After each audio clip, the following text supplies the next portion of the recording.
For a great side, how about a little pureed cauliflower, gently simmered in some milk with some butter and made nice and creamy and garnished with some roasted cauliflower florets on point.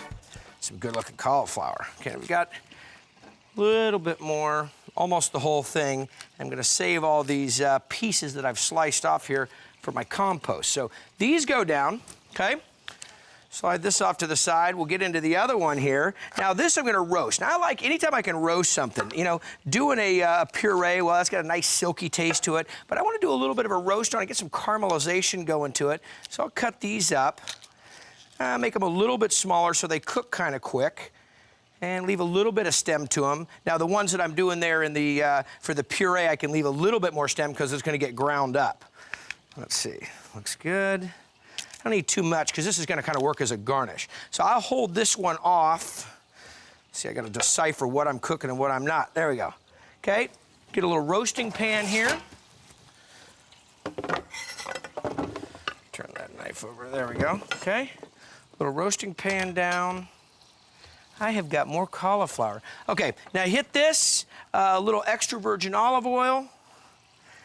Just a liberal amount there, but not too much to make them greasy. There we go, hit it with a little bit of salt. And then I always have a little reserve of some fresh cracked pepper laying around so I don't have to sit there and crank it the whole time. Okay, this is gonna go over into the oven at 350. 25 minutes, look to see where it is, kind of on the browning. Okay, so those will go up. Check them, turn them, hit a little more olive oil if you need be. Let me get some heat on this bad boy. Now I'm gonna go down with a little milk. Now simmering it in the milk, well, what's gonna happen is I'm gonna keep everything kind of in this simmer, and the milk's gonna kind of work as my cream when I get into the pureeing factor. So 4 or 5 cups, just kind of looking that you have enough to kind of cover up all of the cauliflower. It's gonna float for a second, okay?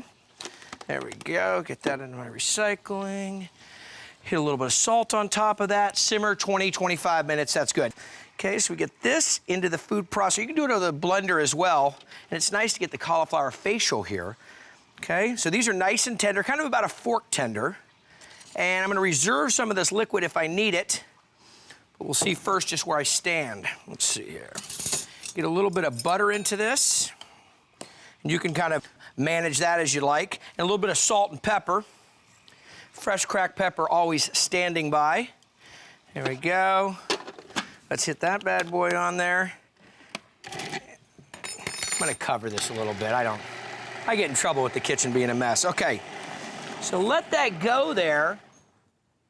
Just trimming a little off the top. Actually, here's some chopped chives that I'm cutting onto my pureed cauliflower mash. Now, I'll tell you, if you ever think that there's a substitute for mashed potatoes, that's it. So these have been in, I don't know, about 25 minutes. I took the florets, hit them with a little bit of extra virgin olive oil, a little salt and pepper, kind of put a little caramelization, a little roast on them, and these are gonna go right in here on top. Okay, there we go.